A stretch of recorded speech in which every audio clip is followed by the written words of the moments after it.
नमस्कार, मैं हूं जल्पा क्षत्रिय और आप देख रहे हो के न्यूज नेशनल। खबरों पर विस्तार से गौर करें तो अफगानिस्तान में तालिबान नई सत्ता संभालने जा रहा है। उसकी तरफ से लगातार आश्वासन दिया जा रहा है कि यहां किसी को खतरा नहीं होगा, वह किसी के खिलाफ बदले की भावना से कार्यवाही नहीं करेगा। साथ ही उसने महिलाओं को भी भरोसा दिया है कि उनके खिलाफ सख्ती नहीं बरती जाएगी और उन्हें उनका हक दिया जाएगा। लेकिन तालिबान के इतिहास को देखते हुए उस पर किसी को यकीन नहीं हो रहा। यही वजह है कि देश छोड़ने का सिलसिला लगातार जारी है। लोगों में दहशत बरकरार है और हर तरफ अफरा तफरी का माहौल है। इस बीच अफगानिस्तान से लोगों के निकलने का सिलसिला भी जारी है। अमेरिकी फौज ने अब तक 3200 लोगों को अफगानिस्तान से निकाला है। तमाम दूसरे देश भी अपने नागरिकों और अपने मददगार लोगों को निकाल रहे हैं। एक दिन पहले काबुल हवाई अड्डे पर अराजकता के बीच लोगों को अपने शासन से घबराकर देश छोड़कर भागते देख तालिबान ने मंगलवार को बड़ी घोषणा की है। उसने अफगानिस्तान में आम माफी का ऐलान किया और महिलाओं को अपनी सरकार में शामिल होने का आग्रह किया। उसने सरकारी कर्मचारियों से काम पर वापस लौटने का भी आग्रह किया। तालिबान के सांस्कृतिक आयोग के सदस्य एनामुल्लाह समागानी ने मंगलवार को अफगानिस्तान के सरकारी टीवी पर देश भर में हमले के बाद पहली बार संघीय स्तर से ये टिप्पणी की। उन्होंने कहा कि तालिबान सरकार का ढांचा अभी पूरी तरह साफ नहीं है, लेकिन हमारे तजुर्बे के आधार पर इसमें पूर्ण इस्लामी नेतृत्व होना चाहिए और सभी पक्षों को इसमें शामिल करना चाहिए।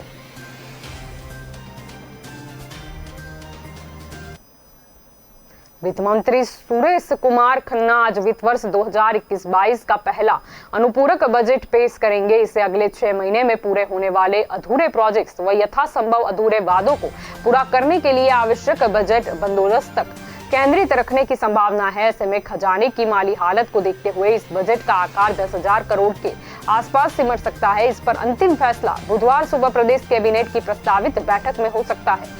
सूत्रों ने बताया कि विधानसभा चुनाव के मद्देनजर प्रशासकीय विभागों ने कई योजनाओं, पूर्व की योजनाओं व कार्यक्रमों के लिए अतिरिक्त राशि की मांग की थी। इसके लिए करीब 35,000 करोड़ के बजट के प्रस्ताव तैयार हुए, मगर उच्च स्तर पर चर्चा के बाद वित्तीय अनुशासन के सख्ती से अमल के साथ ऐसे प्रस्ताव लाने पर सहमति बनी जो विधानसभा चुनाव से पूर्व पूरी या क्रियान्वित हो सके। अनुपूरक में 6 महीने में पूरे होने वाले एक्सप्रेस के लिए आवश्यक बजट बंदोबस्त के साथ पूर्वांचल एक्सप्रेसवे से जोड़ने के लिए गाजीपुर बलिया लिंक एक्सप्रेसवे का ऐलान हो सकता है। अयोध्या व वाराणसी से जुड़े प्रोजेक्ट के साथ चिकित्सा, स्वास्थ्य, चिकित्सा, शिक्षा, संस्कृति, पर्यटन, किसानों व श्रमिकों, कोविड से प्रभावित कार्मिकों व मिशन शक्ति से संबंधित योजनाओं व कार्यक्रमों के लिए अतिरिक्त बजट मिलने की पूरी उम्मीद है। धन खरीद के लिए आवश्यक धनराशि दी जा सकती है तो विधानसभा चुनाव कराने के लिए अतिरिक्त बजट की व्यवस्था तय मानी जा रही है।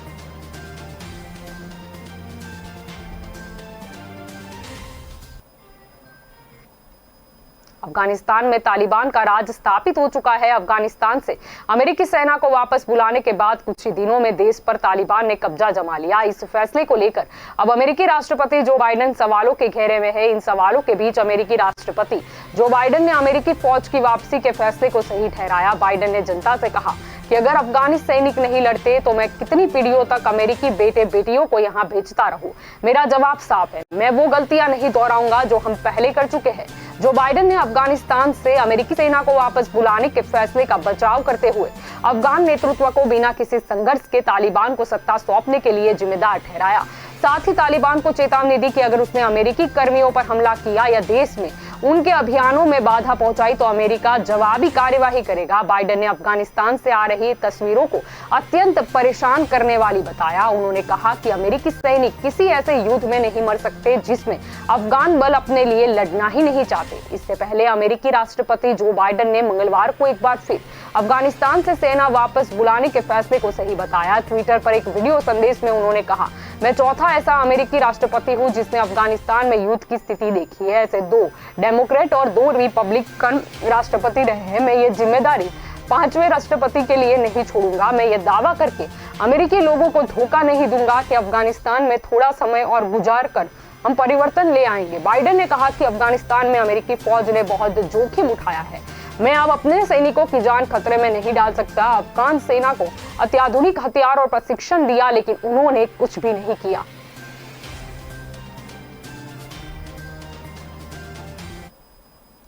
पश्चिमी यूपी में आतंक की जड़ें बहुत गहरी है। कभी शामली के कैराना तो कभी सहारनपुर से संदिग्ध गतिविधियां उजागर होती रही है। खास बात यह है कि आतंकी संगठन जैश ए मोहम्मद की पश्चिमी यूपी में सक्रियता भी सबसे पहले सहारनपुर में ही सामने आई थी। ऐसे में देवबंद में बनने वाला एटीएस का कमांडो ट्रेनिंग सेंटर कई मायने में अहम होगा, जिसके जरिए एटीएस द्वारा आतंकी गतिविधियों पर करारी चोट की जा सकेगी। दरअसल जैश ए मोहम्मद के आतंकी अजहर मसूद को छुड़ाने के लिए आतंकियों ने 1994 में हापुड़ से 3 विदेशी नागरिकों का अपहरण कर लिया था और सहारनपुर के खातगाड़ी में ले जाकर एक मकान में बंद करके रखा गया था। जिस कार से विदेशी नागरिकों को सहारनपुर लाया गया था, उसका ड्राइवर गाजियाबाद जनपद में पकड़ा गया था। इसके बाद खाता खेड़ी में आतंकियों की घेराबंदी हुई और मुठभेड़ के दौरान इंस्पेक्टर ध्रुवलाल यादव सहित 2 पुलिसकर्मी शहीद हो गए थे। एक आतंकी को भी मार गिराया गया था, लेकिन कई आतंकी फरार भी हो गए थे। तब विदेशी नागरिकों को मुक्त करा लिया गया था। यह पहली वारदात थी जिसमें पश्चिमी यूपी में जैश ए मोहम्मद की सक्रियता उजागर हुई थी। हालांकि इसके बाद मुजफ्फरनगर जिले के गांव जोला से भी जैश ए मोहम्मद का एरिया कमांडर मोहम्मद वारिस गिरफ्तार किया गया था। इसके अलावा हाल ही में बिहार में दरभंगा रेलवे स्टेशन पर पार्सल ब्लास्ट मामले में शामली जिले के कैराना निवासी सलीम और उसके भाई को एनआईए एवं एटीएस ने गिरफ्तार किया था। इसके अलावा भी मुजफ्फरनगर, शामली और सहारनपुर में ऐसे संदिग्धों की गिरफ्तारी पूर्व के वर्षों में होती रहती है। जाहिर है देवबंद में एटीएस का कमांडो ट्रेनिंग सेंटर बनने पर आसपास के जिलों में भी संदिग्ध गतिविधियों पर कड़ी नजर रखी जा सकेगी।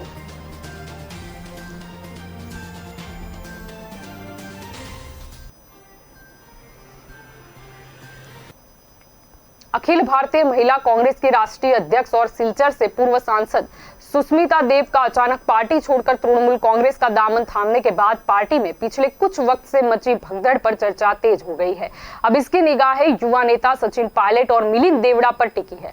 दोनों नेताओं की नाराजगी को अभी तक पार्टी नेतृत्व दूर नहीं कर सका है। वहीं उत्तर प्रदेश में कांग्रेस नेता अखिलेश सिंह की बेटी विधायक अदिति सिंह की भी नाराजगी जगजाहिर है। तकनीकी कारणों से ही अदिति फिलहाल कांग्रेस में है। हैरत की बात यह है कि जिन युवा चेहरों पर कांग्रेस को भरोसा रहा है और उनके परिवारों की गांधी परिवार से नजदीकियां भी रही है, लेकिन उनका भी पार्टी से मोह भंग हो रहा है। पार्टी में एक तबका लंबे समय से इस बात पर ऐतराज जताता रहा है, लेकिन अब जब आधा दर्जन ऐसे चेहरे सामने आए हैं तो अन्य नेताओं ने सवाल उठाने शुरू कर दिए हैं। कांग्रेस में काफी पहले पारिवारिक पृष्ठभूमि वाले नेताओं में नटवर सिंह के बेटे जगत सिंह और महाराष्ट्र के वरिष्ठ नेता राधाकृष्ण विखे पाटिल के बेटे सिजोय पहले ही भाजपा में जा चुके हैं। बीते 2 साल में ऐसे नेताओं के पार्टी छोड़ने का सिलसिला तेजी से बढ़ रहा है। माधवराव सिंधिया के बेटे ज्योतिरादित्य सिंधिया जितिन प्रसाद भाजपा में गए हैं।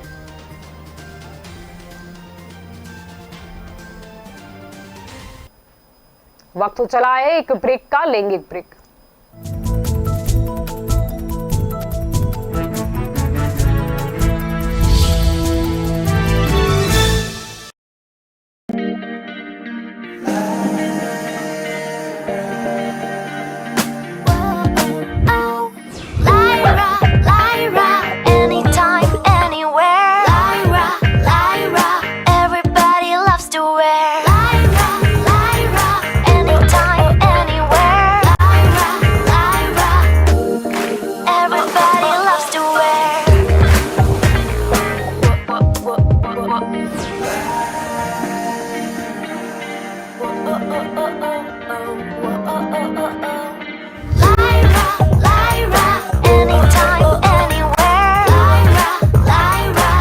My life, my Lyra.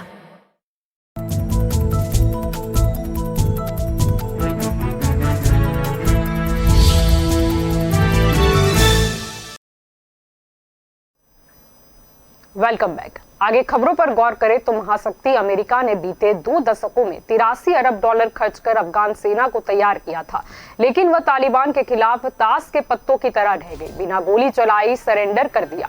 मौजूदा हालात में देखें तो हम इस भारी भरकम अमेरिकी निवेश का सीधा फायदा सिर्फ तालिबान को मिलते देख सकते हैं। उसने न सिर्फ अफगानी सत्ता कब्जे की है, बल्कि अमेरिका से मिले हथियार, गोला बारूद और हेलीकॉप्टर और अब तालिबान के शिकंजे में है। वैसे तो अफगान सेना और पुलिस बल को मजबूत बनाने के लिए अमेरिकी विफलता और फौज के पतन के कारणों अरसे तक विश्लेषण किया जाएगा, लेकिन ये तो साफ है कि अमेरिका के साथ जो इराक में हुआ, अफगानिस्तान में उससे कुछ अलग नहीं हुआ। अफगान सेना वाकई कमजोर थी, उसके पास उन्नत हथियार तो थे पर लड़ाई का जज्बा नहीं था। अफगानिस्तान से राजनयिकों व नागरिकों को निकालने के लिए सैन्य उड़ानें मंगलवार तड़के दोबारा शुरू हो गई थी। इससे पहले काबुल हवाई अड्डे पर रनवे को तालिबान के डर से देश छोड़ने वाले हजारों लोगों से खाली करा लिया गया था। हवाई अड्डे पर लोगों की संख्या कम हो गई और सुविधा के लिए सुरक्षा अधिकारी को तैनात कर दिया गया। हवाई अड्डे पर रनवे खुलने के बाद नाटो के नागरिक प्रतिनिधि स्टेफानो फोटेकोर्वो ने ट्विटर पर लिखा कि मैं हवाई जहाजों को उतरते और उतारते हुए देख रहा हूं।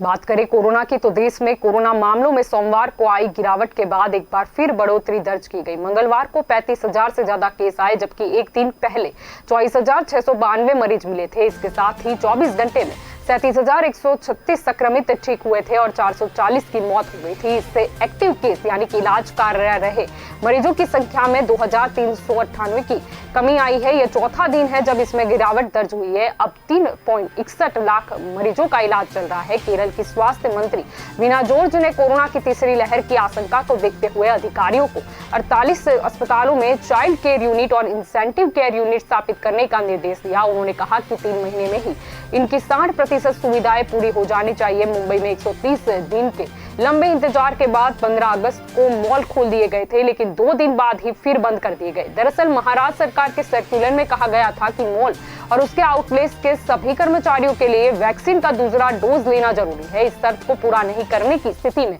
मंगलवार दोपहर के करीब सारे मॉल्स बंद कर दिए गए थे।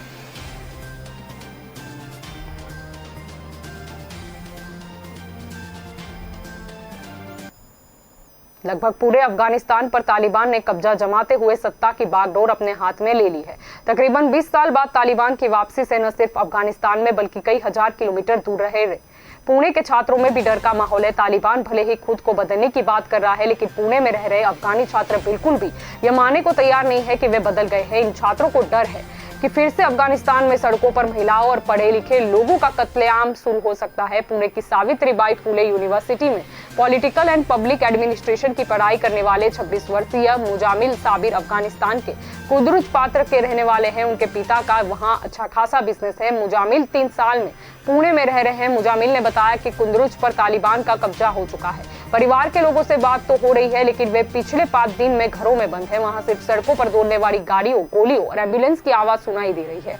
रात में भी फायरिंग की आवाज आती है। इस कारण डरे हुए परिजन वीडियो कॉल पर मुझे देखते ही रोने लगते हैं। वे लोग मुझसे वापस नहीं आने को कह रहे हैं। मुझे भी डर लगने लगा है कि शायद अब उनसे नहीं मिल पाऊंगा।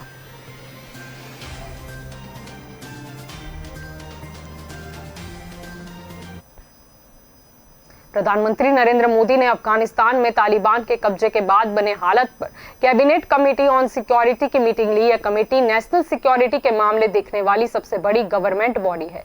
मीटिंग के दौरान प्रधानमंत्री ने अफगान मामलों से जुड़े अधिकारियों से कहा है कि वे आने वाले दिनों में अफगानिस्तान से भारतीयों की सुरक्षित वापसी के लिए सभी जरूरी उपाय करें। एक सीनियर अफसर के मुताबिक प्रधानमंत्री ने कहा कि भारत को न सिर्फ अपने लोगों की सुरक्षा करनी चाहिए, बल्कि हमें उन सिख और हिंदू अल्पसंख्यकों को भी शरण देनी चाहिए जो भारत आना चाहते हैं। हमें अपने अफगान भाइयों और बहनों की भी हर संभव मदद करनी चाहिए जो इसके लिए भारत की ओर देख रहे हैं। इस बैठक में गृहमंत्री अमित शाह, रक्षा मंत्री राजनाथ सिंह, वित्त मंत्री निर्मला सीतारामन, विदेश सचिव हर्षवर्धन श्रृंगला और national security adviser Ajit Doval भी शामिल हुए। विदेश मंत्री एस जयशंकर देश से बाहर होने की वजह से इस बातचीत में हालांकि शामिल नहीं हो पाए। अफगानिस्तान में भारत के राजदूत रहे रुद्रेंद्र टंडन भी बैठक में मौजूद थे। टंडन मंगलवार को ही काबुल से भारत लौटे थे। सरकार के वरिष्ठ सूत्रों ने बताया कि कमेटी को अफगानिस्तान में सुरक्षा के हालत और राजनीतिक स्थिति के बारे में जानकारी दी गई।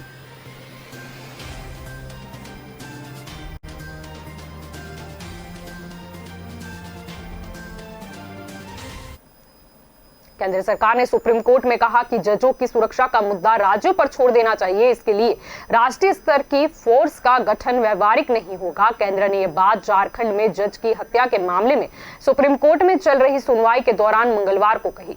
सुप्रीम कोर्ट ने कहा था कि क्या देश भर में जजों की सुरक्षा के लिए राष्ट्रीय स्तर की फोर्स गठित की जा सकती है। Chief justice N V. Ramana, justice Suryakant और अनिरुद्ध बोस की पीठ ने मामले में जवाब दायर न करने पर राज्यों को कड़ी फटकार भी लगाई। कोर्ट ने राज्यों को चेतावनी दी कि अगली सुनवाई पर अगर जवाब दायर नहीं किया गया तो वे सभी पर 1-1 लाख रुपए का जुर्माना लगाएंगे। ना तो कि धनवान के जज उत्तम आदम की ऑटो से टक्कर मारकर हत्या करने के मामले में जजों की सुरक्षा के मद्देनजर सुप्रीम कोर्ट ने स्वत संज्ञान लिया था। मामले में देश के सभी राज्यों से जजों की सुरक्षा को लेकर जवाब मांगा गया था। केंद्र सरकार की ओर से सॉलिसिटर जनरल तुषार मेहता ने पीठ के समक्ष कहा था कि उन्होंने सभी राज्यों को जजों की सुरक्षा पर गाइडलाइन जारी की है। केंद्रीय गृह मंत्रालय ने जजों की सुरक्षा के लिए राज्यों को व्यापक निर्देश जारी किए हैं।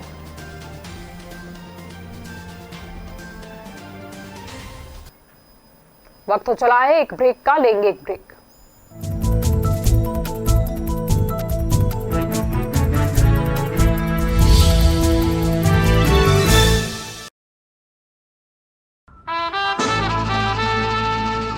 के रेडियो माहिती, मनोरंजन और मस्ती का ट्रायो। के रेडियो कहीं भी कभी भी, दिन हो मंगलमय से लेकर गुजरा हुआ जमाना तक का सफर। के रेडियो आप सुन रहे हो के रेडियो। जल्द शुरू हो रहा है के न्यूज की सुरीली भेंट। के रेडियो आप सुन रहे हो के रेडियो, कहीं भी कभी भी। आप हमें डाउनलोड कर सकते हैं, लाइक कीजिए, कमेंट कीजिए, सब्सक्राइब कीजिए और सुनिए के रेडियो कहीं भी कभी भी। मैं हूँ आपकी आज जलपा।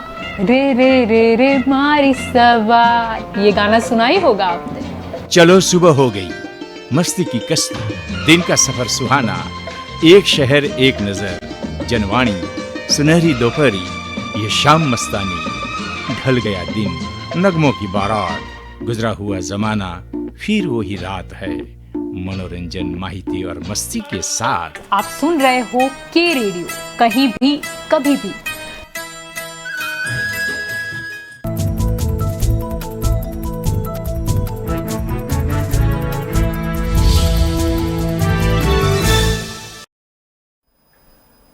Welcome back. आगे खबरों पर गौर करें तो अफगानिस्तान में तालिबान के दोबारा काबिज होने के बाद खेल जगत और खिलाड़ी भी तनाव में है।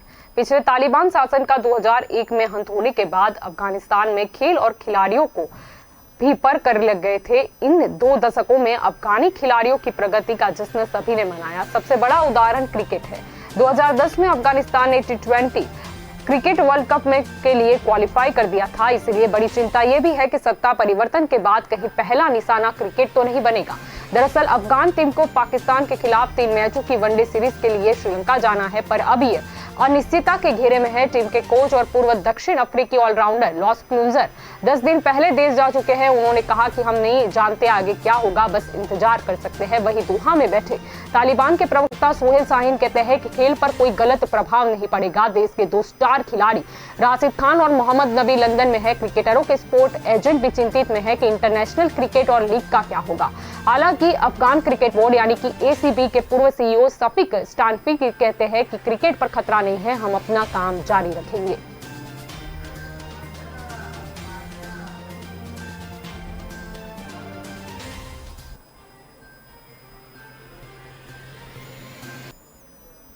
भारतीय दूतावास में 15 अगस्त की सुबह 9 बजे स्वतंत्रता दिवस मनाया ही था कि विस्फोट की आवाजें गूंजने लगी थी। तालिबानी हमसे सिर्फ 50 मीटर दूर थे। हमें पता था कि वे काबुल की तरफ बढ़ रहे हैं। हमारे 2 विमान काबुल एयरबेस पर थे। हमने 44 लोगों के पहले दल को दूतावास से सुरक्षित एयरपोर्ट तक पहुंचा दिया, लेकिन दूसरे दल के लिए हमें भारतीयों को शहर के अलग अलग स्थानों से लिफ्ट करना पड़ा। दूसरे दल में मैं, राजदूत, 99 कमांडो, 3 महिलाएं, दूतावास स्टाफ शामिल थे। हम 15 अगस्त की शाम को ही एयरपोर्ट से निकले, लेकिन पहुंच नहीं पाए। एक चेक पॉइंट पर तो हथियारबंद ग्रुप से झड़प भी हो गई थी। उन्होंने हवाई फायर किया, रॉकेट लॉन्चर निकाल लिए। हमने भी हथियार तान लिए। लगा कि आज या तो हम शहीद हो जाएंगे या फिर एयरबोस पहुंचेंगे, लेकिन कुछ देर बाद हालत संभले। हमने भी रवैया बदला। हमें लड़ाई नहीं लड़नी थी, बल्कि अपने लोगों को सुरक्षित निकालना था। लड़ाई होती तो जाने जाती, फिर हम वापस दूतावास आ गए। ये जानकारी अफगानिस्तान से लौटे हुए व्यक्ति ने बताई।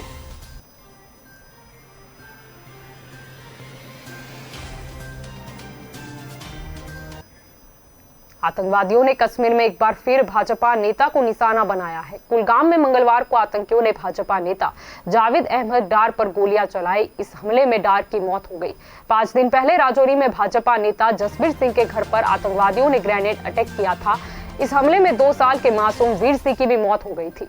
बात करें 17 अगस्त की तो कुलगाम के ब्राजलू जागीर में जावेद अहमद डार पर आतंकियों ने तब गोलियां बरसाई जब वो अपने घर के बाहर टहल रहे थे। आतंकियों ने डार पर कई बार गोलियां चलाई, उनकी मौके पर ही मौत हो गई। इससे पहले की बात करें 12 अगस्त की तो आतंकवादियों ने रात के वक्त बीजेपी के मंडल अध्यक्ष जसबीर सिंह के घर ग्रेनेड अटैक किया। उस वक्त जसबीर अपने परिवार के सदस्यों के साथ बैठे हुए थे। उनके भतीजे 2 साल के वीर की जान इस मामले में चली गई। जसबीर समेत 5 लोग गंभीर रूप से घायल हो गए थे। 9 अगस्त की बात करें तो अनंतनाग में आतंकियों ने बीजेपी नेता गुलाम रसूल डार और उनकी पत्नी की गोली मारकर हत्या कर दी थी। वे भाजपा किसान मोर्चा के अध्यक्ष थे। दिन दहाड़े आतंकवादियों ने चौराहे पर डार को गोली मारी थी।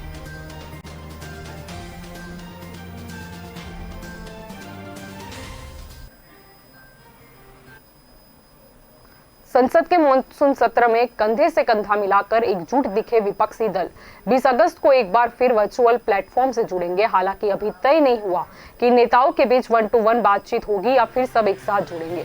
कांग्रेस अध्यक्ष सोनिया गांधी कुछ महत्वपूर्ण मुद्दों और वर्तमान हालत को देखते हुए विपक्षी दलों की बैठक बुलाई है। इसमें समान विचारधारा के करीब 15 दल शामिल होंगे।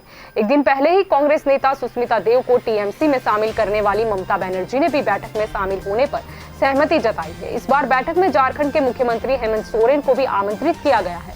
पश्चिम बंगाल, झारखंड के अलावा तमिलनाडु के सीएम एम.के. स्टालिन, महाराष्ट्र के सीएम उद्धव ठाकरे भी बैठक में शामिल होंगे।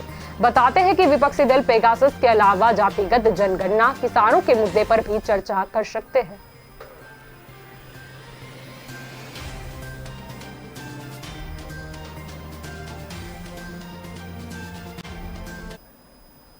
मानवता को शर्मसार कर देने वाला वीडियो मंगलवार को वायरल हुआ है। राजकीय मेडिकल कॉलेज की मोर्चरी से लावारिस शव को निकालते समय मानवीय संवेदनाओं को दरकिनार कर दिया गया। काले कपड़े वाले बैग में रखे शव को स्वास्थ्य व पुलिस कर्मियों ने घसीटते हुए रेलिंग से नीचे उतारा। ये शव को घसीटकर टेम्पो तक ले आए।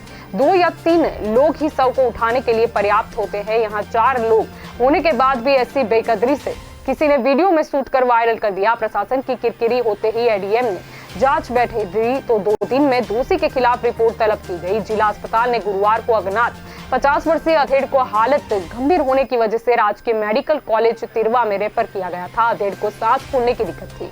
रविवार को इलाज के दौरान मेडिकल कॉलेज में उसकी मौत हो गई तो शव को मोर्चरी में रखवा दिया गया। सोमवार सुबह मोर्चरी से अधेड़ के शव को घसीटते हुए पुलिसकर्मी व स्वास्थ्य कर्मी टेम्पो तक ले आए। इसी का वीडियो सोशल मीडिया पर वायरल हो रहा है। तो वहीं सीएमएस डॉक्टर दिलीप सिंह का कहना है कि राजकीय मेडिकल कॉलेज में पर्याप्त स्ट्रक्चर है।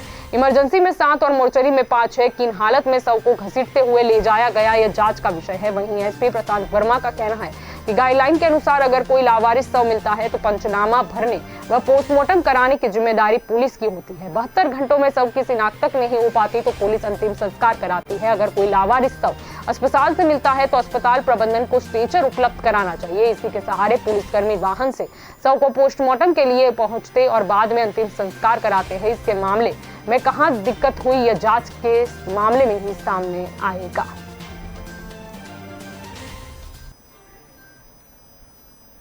खबरों में बस इतना ही। अब मुझे आज्ञा दीजिए। नमस्कार।